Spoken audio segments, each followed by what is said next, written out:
नमस्कार दोस्तों। पाकिस्तान में इमरान खान की सरकार अमेरिका ने गिराई थी।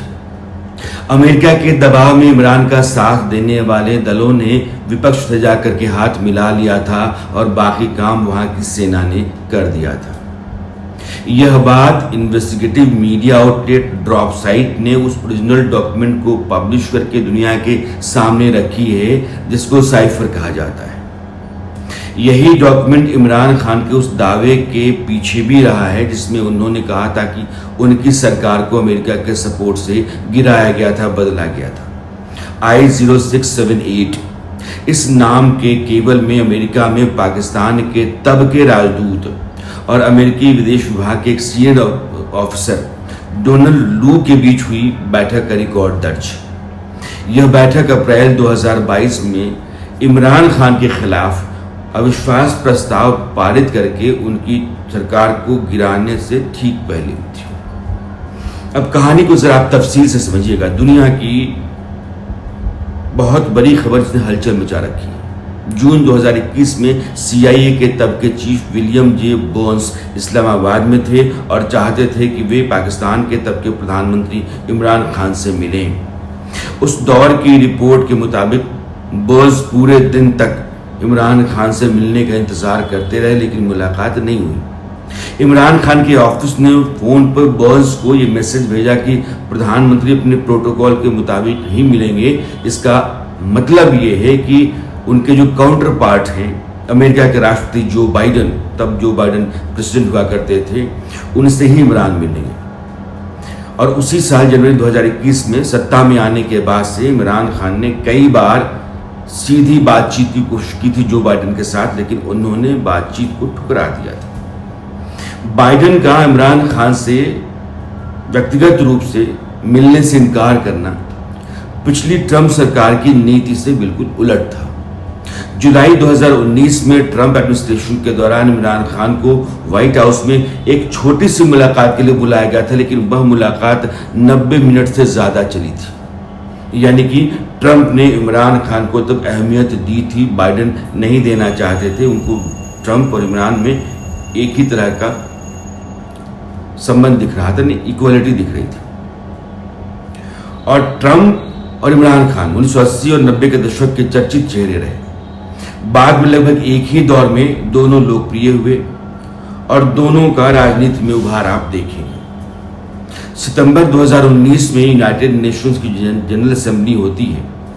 उसकी बैठक के दौरान भी दोनों की मुलाकात हुई और फिर जनवरी 2020 में व्हाइट हाउस में भी डोनाल्ड ट्रंप और इमरान खान मिले थे। बाइडेन एडमिनिस्ट्रेशन की नज़र में इमरान खान पाकिस्तान के डोनाल्ड ट्रंप जैसे ही थे, जैसा मैंने पहले कहा, ये रिपोर्ट कह रही है। विलियम बर्न्स पाकिस्तान की जमीन पर अमेरिकी ड्रोन बेस हासिल करना चाहते थे और उसी के लिए अफगानिस्तान में अमेरिकी फौज की वापसी के बाद आतंकवाद विरोधी कार्रवाइयां चलाई जा सकें, वो इमरान खान से मिलना चाहते थे। पाकिस्तान को बेस बनाना चाहता था अमेरिका। इमरान ने मिलने से बर्न्स से मना कर दिया था। अगर इस मुद्दे पर कोई भ्रम बचा भी था तो इमरान खान ने उसी महीने एक्सियोस के जो को फाउंडर थे जोनाथन स्वान, उनको एक इंटरव्यू दिया था। उस इंटरव्यू में उन्होंने साफ कर दिया था कि सवाल ही पैदा नहीं होता है किस बात का कि किसी भी हालत में हम पाकिस्तान की जमीन को अफगानिस्तान में किसी भी तरह की कार्रवाई या अमेरिकी बेस के लिए इस्तेमाल नहीं होने देंगे, बिल्कुल नहीं। यह बात इमरान खान ने अपने इंटरव्यू में साफ कर दी थी। कुछ ही हफ्तों के बाद काबुल तालिबान के हाथों में चला गया। आपको याद होगा 2021 के अगस्त में 15 अगस्त को, और अफगानिस्तान से अमेरिकी सेना की पूरी तरीके से वापसी हो गई और वहां अव्यवस्था अफरा तफरी मच गई। इससे बाइडेन एडमिनिस्ट्रेशन की जो इमेज थी देश और विदेश दोनों जगहों पर बिगड़ी, उसको बहुत नुकसान हुआ और इमरान खान बाइडेन की आंखों के करीब बने रहे। विलियम बर्न्स की मांग ठुकराए जाने और काबुल के पतन ने घटनाओं की एक सीरीज शुरू कर दी। ड्रॉप साइट न्यूज के जरिए देखे गए लीक डॉक्यूमेंट्स के मुताबिक उसी दौरान सऊदी अरब पाकिस्तान पर एक साझा रक्षा समझौते के लिए दबाव बना रहा था, लेकिन इमरान खान सरकार इसे ठुकरा रही थी। सिद्धांत रूप में इमरान खान की सरकार अमेरिका और खाड़ी देशों दोनों के सामने कूटनीतिक रेड लाइन खींच रही थी, लेकिन पाकिस्तान की सेना को लगा कि इससे देश अलग थलग पड़ रहा है। पाकिस्तान में आप जानते हैं कि चुनी हुई सरकार, वहां की इंतजामिया यानी कि सेना, दोनों दो समानांतर सत्ता केंद्र हैं। जुलाई 2021 में इमरान खान को बताए बगैर पाकिस्तानी सेना ने वाशिंगटन के पूर्व CIA को इस्लामाबाद जो स्टेशन था उसको लॉबिस्ट के रूप में रख दिया। यह पहला संकेत था कि पाकिस्तान के जनरल अपनी चुनी हुई सरकार से अलग रास्ते पर चलते हैं और चला करते रहे। फरवरी 2022 में व्लादिमीर पुतिन ने यूक्रेन पर हमला किया। रूस को पीछे धकेलना अचानक बाइडेन एडमिनिस्ट्रेशन की सबसे बड़ी विदेश नीति की प्राथमिकता में आ गया। अमेरिकी राजनयिक दुनिया भर की राजधानियों पर इस बात का दबाव डालने लगे कि वे किसी एक पक्ष का समर्थन करें, या तो आप रूस के हक में खड़े हैं या फिर अमेरिका के साथ हैं।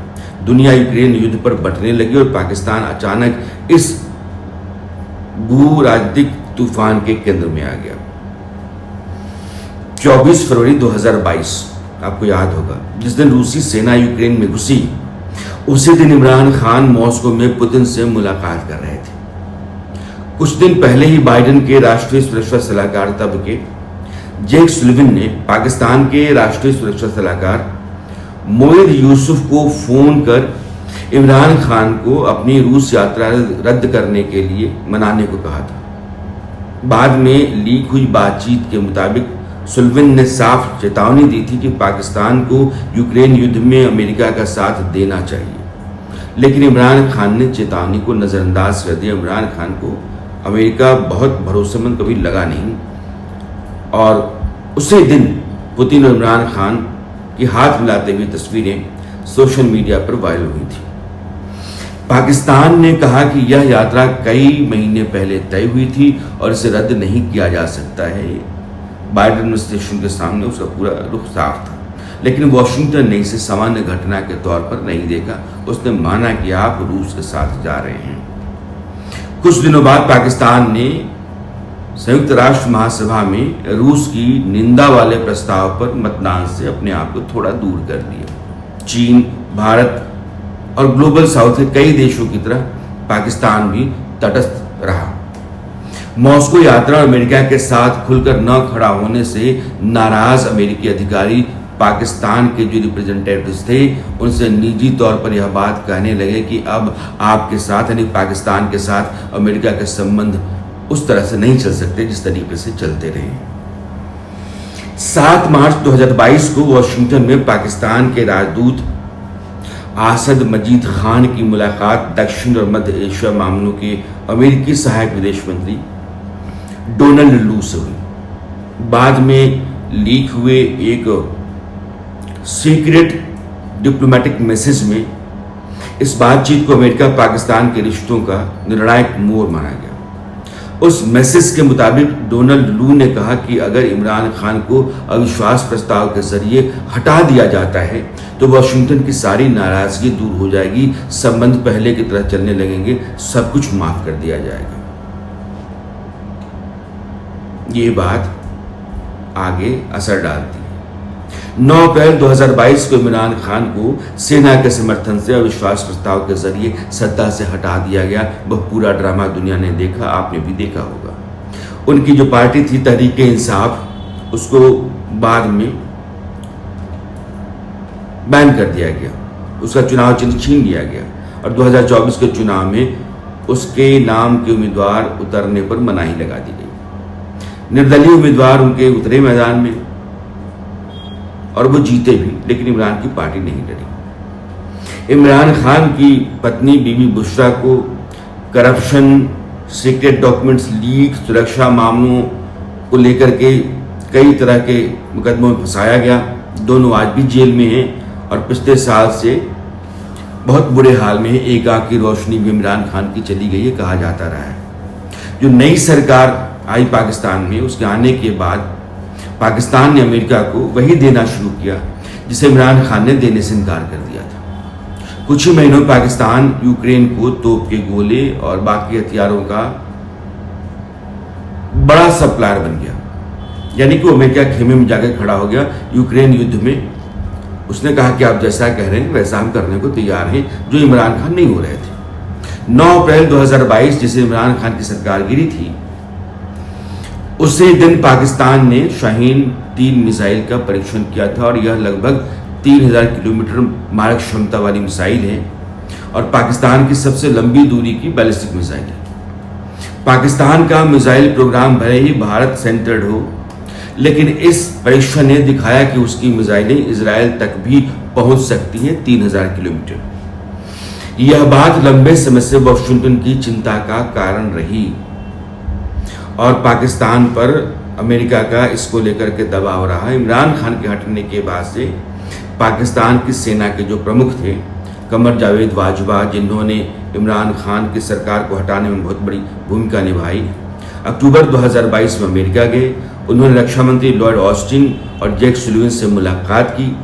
रिपोर्ट कहती है कि बाजवा ने अमेरिका को भरोसा दिया कि पाकिस्तान अपनी मिसाइलों की रेंज सीमित रखेगा ताकि वो इजराइल तक नहीं पहुंच सके। और पाकिस्तान इसी तरह की रीढ़ का देश भी है, वहाँ का सेनापति कुछ भी कर सकता है। बाजवा ने यह भी कहा कि पाकिस्तान अपनी सेना और परमाणु कार्यक्रम को सीमित करना चाहता है और चीन से वह दूरी बनाना चाहता है, क्योंकि चीन पाकिस्तान के भीतर बहुत कुछ इन्वेस्ट कर चुका है, अमेरिका को वो पसंद नहीं है, इसलिए आप जैसा कहें। बाजवा ने स्ट्रैटेजिक प्लान डिवीजन के चीफ से कहा कि अमेरिकी प्रतिनिधिमंडल को पाकिस्तान के कुछ संवेदनशील परमाणु ठिकानों का निरीक्षण करने दिया जाए। सोचिएगा, लेकिन एसपीडी प्रमुख ने यह कहकर इनकार कर दिया पाकिस्तान के कि हम सीधे प्रधानमंत्री और ज्वाइंट चीफ ऑफ स्टाफ जो कमेटी है उसके प्रति जवाबदेह हैं, हम आर्मी चीफ के प्रति नहीं हैं। अमेरिका को लगा यार बाजवा ने क्या कहा और वहां क्या चल रहा है,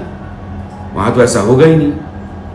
तो कुछ समय के बाद राष्ट्रपति बाइडेन ने अचानक ये बयान दिया था कि पाकिस्तान दुनिया के सबसे खतरनाक देशों में से एक हो सकता है, क्योंकि वहां बिना किसी एक सेंट्रलाइज कंट्रोल के परमाणु हथियार हैं। रिपोर्ट के मुताबिक यह बयान बाजवा की उस नाकामी से जुड़ा था जिसमें वे अमेरिकी निरीक्षकों को परमाणु ठिकानों तक नहीं पहुंचा सके थे या उनकी पहुंच नहीं दिला सके थे। यह अमेरिका है। नवंबर 2022 में जब बाजवा रिटायर हो रहा था या रिटायर हो रहे थे, तो आसिम मुनीर को आर्मी चीफ बनाया गया, लेकिन यह खेल भी पहले चला। 2025 में आसिम मुनीर ने खुद को फील्ड मार्शल घोषित किया, जानते हैं। नया चीफ ऑफ डिफेंस स्टाफ पद बनाया गया और JCSC को खत्म कर दिया गया।